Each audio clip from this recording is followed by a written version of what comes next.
ಇವತ್ತು ಮೇನ್ ಪೂಜೆ ಇದೆ, ಸೊ ನಾವೆಲ್ಲ ಹೋಗ್ತಾ ಇದ್ದೀವಿ ಮಾತಾಡೋಕ್ಕೆ.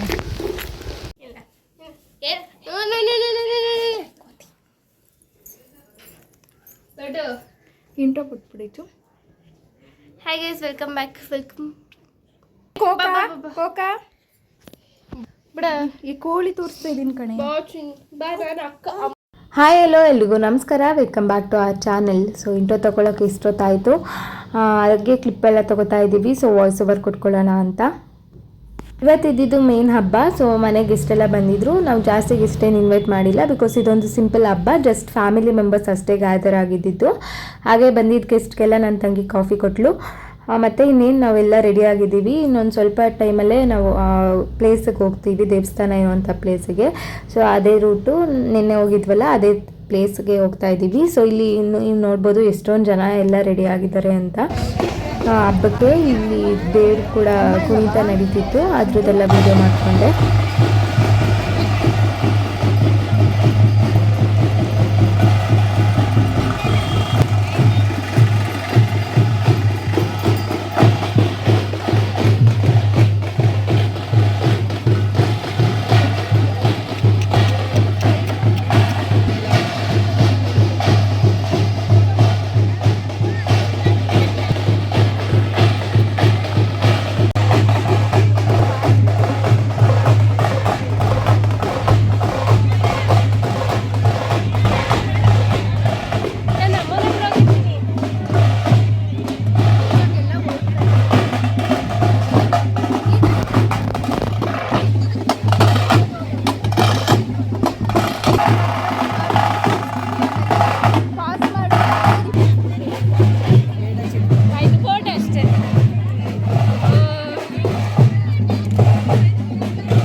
ನೋಡಿದ್ರಲ್ಲ, ಅಡುಗೆ ಅಂತ ಕರೀತಾರೆ. ಹಳ್ಳಿ ಕಡೆ ಹಬ್ಬ ಮಾಡೋರಿಗೆ ಐಡಿಯಾ ಇರುತ್ತೆ.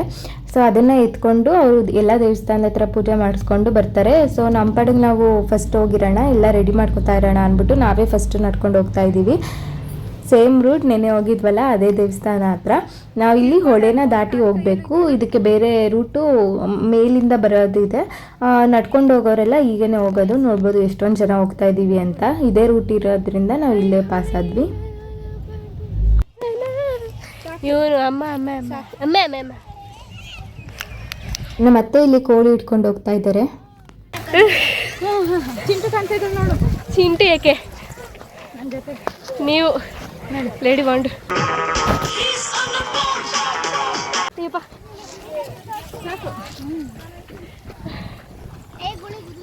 ಫೈನಲಿ ಒಲೆ ದಾಡ್ಕೊಂಡು ನಾವು ಅಡುಗೆ ಮಾಡೋವಂಥ ಪ್ಲೇಸಿಗೆ ಬಂದ್ವಿ. ಇಲ್ಲೇ ಒಲೆಯಲ್ಲೇ ಅಡುಗೆ ಮಾಡಿ ಇಲ್ಲೇ ಎಲ್ಲ ಊಟ ಮಾಡಿಕೊಂಡು ಹೊರಡೋವಂಥದ್ದು ಪದ್ಧತಿ ಇರೋದು. ಮತ್ತು ನಾವೆಲ್ಲ ಕುತ್ಕೊಂಡಿದ್ವಿ ಎತ್ತಿನ ಗಾಡಿ ಮೇಲೆ. ಮತ್ತು ದೊಡ್ಡವರೆಲ್ಲ ರೆಡಿ ಮಾಡ್ಕೊತಾ ಇದ್ರು ಅಡುಗೆಗೆ ಏನೇನು ಬೇಕು ಅಂತ. ಇದು ಪ್ಯೂರ್ಲಿ ನಾನ್ ವೆಜ್ ಹಬ್ಬ ಆಗಿರೋದ್ರಿಂದ ಕೋಳಿ ಕಟ್ ಮಾಡೋಂಥ ಒಂದು ರೂಲ್ಸ್ ಇರೋದು. ಮತ್ತು ನಂಗಿದ್ದಿದ್ದು ಒಂದೇ ಕೆಲಸ ಪಾಪು ಜೊತೆ ಇರೋದು. ಪಾಪುನ ಎತ್ಕೊಂಡು ಮಾಮೂಲಿ ಆಟ ಆಡ್ಕೊಂಡಿದ್ವಿ. ಮತ್ತು ನಮ್ಮ ತಾತ, ನಮ್ಮ ಚಿಕ್ಕಪ್ಪ ಅವರೆಲ್ಲ ಕೂಡ ಬರೋಕ್ಕೆ ಶುರು ಮಾಡಿದ್ರು.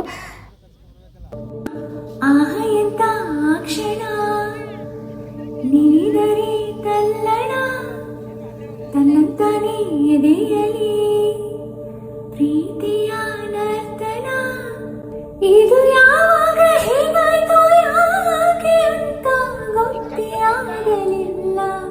ಈ ಪ್ರೀತಿಲಿ ಏನಂತ ಮಾಯ ಮಂತ್ರ ಒಂದು ತಿಳಿಯಲಿಲ್ಲ.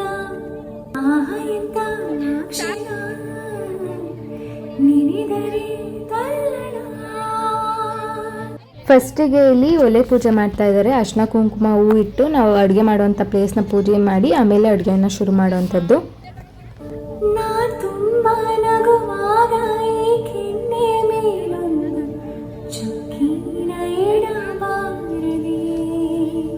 ಖುಷಿಯಲ್ಲಿ ನಿನ್ನನ್ನು ಮಗುವಂತೆ ಬಿಗಿದಪ್ಪಿ ನಾ ಬೆಕ್ಕಿ ಆಡಬಾರದೆ. ನಿನ್ನಿಂದ ಕನಸು ನಿನ್ನಿಂದಲೇ ಮುನಿಸು ಕಲಿಯೋದು ಮಜವಾಗಿದೆ.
ನಾನು ಫಸ್ಟೇ ಮೆನ್ಷನ್ ಮಾಡಿದಾಗೆ ಇದು ನಾನ್ ವೆಜ್ ಹಬ್ಬ. ಸೊ ಇಲ್ಲಿ ಎಲ್ಲ ಕೋಳಿ ಕ್ಲೀನ್ ಮಾಡ್ಕೊತಾ ಇದ್ದಾರೆ. ಇನ್ನೊಂದು ಕಡೆ ಇಲ್ಲಿ ನೀರು ಇಡ್ತಾ ಇದ್ದಾರೆ ಸಾಂಬಾರೆಲ್ಲ ಮಾಡೋದಕ್ಕೆ ರೆಡಿ ಮಾಡ್ಕೊತಾ ಇದ್ದಾರೆ. ನಮಗಂತೂ ಕಣ್ಣೆಲ್ಲ ಫುಲ್ ಉರಿ ಬಂದ್ಬಿಟ್ಟಿತ್ತು. ನಾವು ದೂರ ಕೂತಿದ್ರು ನಮ್ಮ ಕಣ್ಣಲ್ಲೆಲ್ಲ ನೀರು ಬರೋದು, ಆ ಥರ ಕಣ್ಣು ಉರಿ ಆಗೋಗಿತ್ತು ಹೊಗೆಯಿಂದ. ಪಾಪ ನಮ್ಮ ಅಮ್ಮ ಮತ್ತು ಚಿಕ್ಕಮ್ಮ ಅವರೆಲ್ಲ ಕೂಡ ಸೇರಿ ಅಲ್ಲೇ ಅಡುಗೆ ಮಾಡಿದರು, ಒಲೆ ಹತ್ರನೇ ಇದ್ದರು. ಇಲ್ಲಿ ನಮ್ಮ ಲಲ್ಲಿ ಆಂಟಿ ಮುದ್ದೆ ಕಟ್ತಾ ಇದ್ದಾರೆ. ಲಲ್ಲಿ ಅಂತ ಯಾಕೆ ಹೇಳಿದೆ ಅಂದರೆ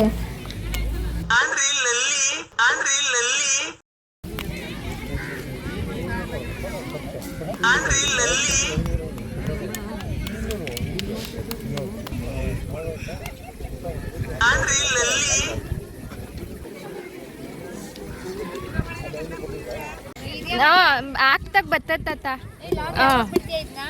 ಇನ್ನೊಂದು 2-3 ದಿನ. ನಿಮ್ದೆಲ್ಲ ತಗೊಂಡಿದ್ದೀನಿ ಮುದ್ದೆ ಕಟ್ಟೋದು. ಒಂದು ಕಡೆ ಅಡುಗೆ ನಡೀತಿದ್ರೆ ಇನ್ನೊಂದು ಕಡೆ ನಾವೆಲ್ಲ ಸುಮ್ಮನೆ ಕೂತಿದ್ವಲ್ಲ ಅಂದ್ಬಿಟ್ಟು ದೇವಸ್ಥಾನದ ಹತ್ರ ಪೂಜೆ ಮುಗಿಸ್ಕೊಂಡು ಹೋಗೋಣ ಅಂತ ಬಂದ್ವಿ. ದೇವಸ್ಥಾನದ ಹತ್ರ ನೋಡಿದ್ರೆ ಫುಲ್ ರಶ್ ಇತ್ತು. ಸೊ ಇನ್ನೇನು ಬಂದಿದ್ದೀವಲ್ಲ ಒಟ್ಟಿಗೆ ಹೋಗೋಣ ಅಂದ್ಬಿಟ್ಟು ಪೂಜೆ ಹತ್ರ ಹೋದ್ವಿ. ಆಮೇಲೆ ಇಲ್ಲಿ ಎಡೆ ಅಂತ ಇಡ್ತಾರೆ ದೇವಿಗೆ ಅಂತ, ಒಂದು ಸ್ವಲ್ಪ ಊಟನ ಎತ್ತಿಡುವಂಥದ್ದು. ಅದಕ್ಕೆ ಎಲ್ಲ ರೆಡಿ ಮಾಡ್ಕೊತಾ ಇದ್ದಾರೆ. ನಾವು ತಿನ್ನೋಕ್ಕೆ ಮುಂಚೆ ಒಂದೊಂದು ಸ್ವಲ್ಪ ಊಟನ ತೆಗೆದಿಡಬೇಕು, ಅದು ಒಂದು ಪದ್ಧತಿ. ನಾನು ಒಬ್ಳನ್ನೇ ಬಿಟ್ಬಿಟ್ಟು ನಮ್ಮ ಅಮ್ಮ ಮತ್ತು ನನ್ನ ತಂಗಿ ಇಬ್ಬರು ಏನೋ ಸೀಕ್ರೆಟಾಗಿ ಮಾತಾಡ್ಕೊತಾ ಇದ್ದಾರೆ. ಸೊ ಅವ್ರಿಗೆ ಗೊತ್ತಿಲ್ಲದಿರೋ ಥರ ಈ ವಿಡಿಯೋ ಕ್ಲಿಪ್ ತೊಗೊಂಡೆ. ಮತ್ತು ಇನ್ನೊಂದು ಕಡೆ ಅಜ್ಜಿದಿರೆಲ್ಲ ಊಟಕ್ಕೆ ರೆಡಿ ಮಾಡ್ಕೊತಾ ಇದ್ದಾರೆ. ಅನ್ನ ಸಾಂಬಾರು ಮತ್ತು ಮುದ್ದೆ ಊಟ ಇದ್ದಿದ್ದು. ಮತ್ತು ಇನ್ನೊಂದು ಕಡೆ ನನ್ನ ತಂಗಿ ನಮ್ಮ ತಾತಂದಿರು ಎಲ್ಲ ಕೂಡ ಮಾತಾಡ್ಕೊತಾ ನಿಂತಿದ್ರು. ಆ್ಯಕ್ಚುಲಿ ಈ ಸಲನೇ 3 ಗಂಟೆ ಆಗೋಗಿತ್ತು ನಾವು ಊಟ ಮಾಡೋ ಅಡುಗೆ ಎಲ್ಲ ಮುಗಿಸಿ ಊಟ ಮಾಡೋ ಅಷ್ಟರಲ್ಲಿ. ಸೊ ಹೊಟ್ಟೆ ಹಸಿತಿರುತ್ತೆ ಅಂದ್ಬಿಟ್ಟು ಹೆಂಗಿದ್ರು ಪೂಜೆ ಆಗಿತ್ತಲ್ಲ ಅಂದ್ಬಿಟ್ಟು ಕಾಯಿ ಮತ್ತು ಬನಾನ ತಿಂತಾಯಿದ್ದೀವಿ. ಸೊ ಈ ಥರ ಸುತ್ತ ಹಸಿರು ಮಧ್ಯ ನಾವು ಅಪರೂಪಕ್ಕೆ ವರ್ಷಕ್ಕೊಂದ್ಸಲ ಸೇರಿ ಅಡುಗೆ ಮಾಡಿ ಫ್ಯಾಮಿಲಿಯವರೆಲ್ಲ ಸೇರಿ ಮಾತಾಡಿಕೊಂಡು ಎಂಜಾಯ್ ಮಾಡೋದು it gives a different vibe ಅಂತಲೇ ಅನಿಸುತ್ತೆ. ಸೊ ನಮಗಂತೂ ತುಂಬಾ ಖುಷಿ ಆಯಿತು. ಮತ್ತು ಎಲ್ಲ ಫ್ಯಾಮಿಲಿಯವರು ಕೂಡ ಸೇರ್ಕೊಂಡಿದ್ವಿ, ಎಲ್ಲ ಮಾತುಕತೆ ಆಡಿದ್ವಿ ಮತ್ತು ಎಲ್ಲ ಚೆನ್ನಾಗಿತ್ತು. ನಮಗೆ ಅಕ್ಕ ತಮ್ಮ ಆದಮೇಲೆ ಆಬ್ವಿಯಸ್ಲಿ ಜಗಳ ಇದ್ದೇ ಇರುತ್ತೆ. ಇವರಿಬ್ಬರು ಕೋಳಿ ಜಗಳ ನಡೀತಿತ್ತು. ಕನಸಿನ ನೂರು ಎಳೆಯಿಂದ ನೀವಾಗೋಡು ಸಂಬಂಧ, ನಲುಮೆಯ ಬಂಧನ, ಯಾರೋ ಕರೆದಂತೆ ದೂರಿಂದ ಗರಿಯ ತೆರೆದಂತ ಮರಿ ಚಂದ, ಗೆಲುವಿನ ಬಂಧನ.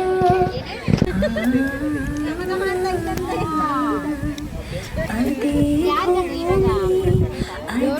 ಬಾನು ಈ ನಯನಾನೂತನ, ಅದೇ ದಾರಿ ಅದೇ ತಿರುವು ಈ ಪಯಣ ನೂತನ. ನನ್ನ ಮೋಡ ನನ್ನ ಹಾಡು ನನ್ನ ಕನಸೇ ಒಮ್ಮೆ ನೋಡು ನನ್ನ ಚೆಲುವಿನ ನಂದನ. ಆಲ್ಮೋಸ್ಟ್ ನಾವು ಊಟಕ್ಕೆ ಕೂತಾಗ 3:30 ಆಗಿತ್ತು. ಎಲ್ಲರೂ ಸೇರಿ ಒಟ್ಟಿಗೆ ಊಟ ಮಾಡ್ತಾ ಇದ್ದೀವಿ. ಇಲ್ಲಿ ನೋಡಿದ್ರೆ ನೀವು ಇಲ್ಲ ಏಜ್ ಗ್ರೂಪ್ ಅವರು ಇದ್ದಾರೆ, ಅಜ್ಜಿದೀರು ಇದ್ದಾರೆ, ಮತ್ತು ಅವ್ರಿಗಿತ್ತಿ ನಾದಿನಿದೀರು ಇದ್ದಾರೆ, ಮತ್ತು ನಾವೆಲ್ಲ ಮಕ್ಕಳು ಕೂಡ ಇದ್ದೀವಿ. ಸೊ ನಮಗಂತೂ ಒಂದು ಒಳ್ಳೆ ರಿಫ್ರೆಶ್ಮೆಂಟ್ ಅಂತಲೂ ಹೇಳ್ಬೋದು, ಒಳ್ಳೆ ಫ್ಯಾಮಿಲಿ ಸಿಂಪಲ್ ಗ್ಯಾದರಿಂಗ್ ಅಂತಲೂ ಕೂಡ ಹೇಳ್ಬೋದು. ಎಲ್ಲ ಊಟ ಮಾಡ್ತಾ ಕೂತಿದ್ವಿ. ನಮ್ಮ ಚಿಕ್ಕಮ್ಮ ಊಟಕ್ಕೆ ಕೂತಿದ್ರಿಂದ ನನ್ನ ತಂಗಿನೇ ಪಾಪು ಎತ್ಕೊಂಡಿದ್ಲು. ಸೊ ಅವಳು ಸ್ವಲ್ಪ ಡಿಸ್ಟ್ರಾಕ್ಷನ್ ಆಗಲಿ ಅಂದ್ಬಿಟ್ಟು ಆ ಕಡೆ ಸೈಡ್ ಕರ್ಕೊಂಡೋಗಿ ಆಟ ಆಡಿಸ್ತಾ ಇದ್ಲು. ಮತ್ತು ಈವ್ನಿಂಗ್ ಆಗ್ತಾ ನೀರು ಶುರು ಆಗೋಯಿತು. ಮತ್ತು ಎಲ್ಲ ಪ್ಯಾಕ್ ಮಾಡಿಕೊಡ್ತಾ ಇದ್ದೀವಿ ಮನೆಗೆ ಹೊರಡೋದಕ್ಕೆ. ಅಡುಗೆ ಸಾಮಾನು ಏನೇನು ತಂದಿದ್ವಿ ಅದೆಲ್ಲ ಬುಟ್ಟಿಗೆ ಹಾಕ್ಕೊಂಡು ಮತ್ತೆ ವಾಪಸ್ ಮನೆಗೆ ಹೋಗುವಂಥದ್ದು.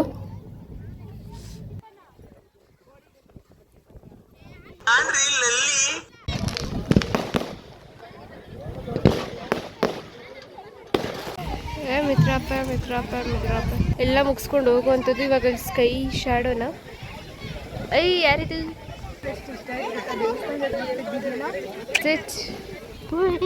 ಇವನೊಬ್ಬ ಇವನು ನಿಮ್ಮ ಕ್ಲಾಸ್ ಟೀಚರ್ ಫೋನ್ ಮಾಡ್ತೀನಿ ಬಾ, ನನ್ನ ಫ್ರೆಂಡ್ ಅವಳು ಏನು ಮಾಡಿ ರೆಸ್ಪೆಕ್ಟ್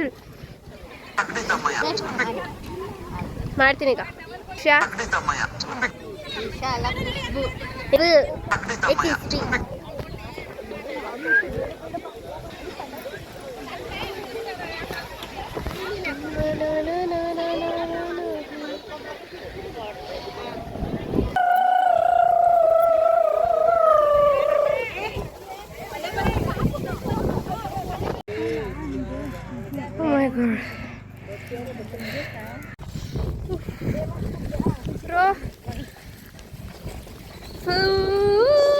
ಹಾಕೋ ಹಿಂಗೆ ಎಷ್ಟು ಸಕ್ಕತ್ತಾಗೈತೆ ಕಡೆ ನಂಗೆ ಮಳೆ ಈಗ ಗಾಡಿ ಹೆಂಗಿತ್ತು ಗೊತ್ತಾ, ಗೊತ್ತಿಲ್ಲ ನಂಗೆ. ಎಲ್ಲ ಸೀಕ್ರೆಟ್. ಮುಂದೆ ಹೋಗೋ ಉಲ್ಟೆ ಈ ಕಡೆ ಬಾರು ಗಾಡಿ ಗಾಡಿ ಸೈಡ್ ಬಾ ಗಾಡಿ ಬರ್ಲಿ. ಮಳೆ ಕತ್ತಿಂದ ಹೋಗೋಣ. ಈಚು ಬ್ಯಾಗ್ ಕೊಟ್ಬಿಡೆ. ಕ್ಯಾ ಮಾಮ ಹುಷಾರಾಗಿ ಐತಲ್ಲ.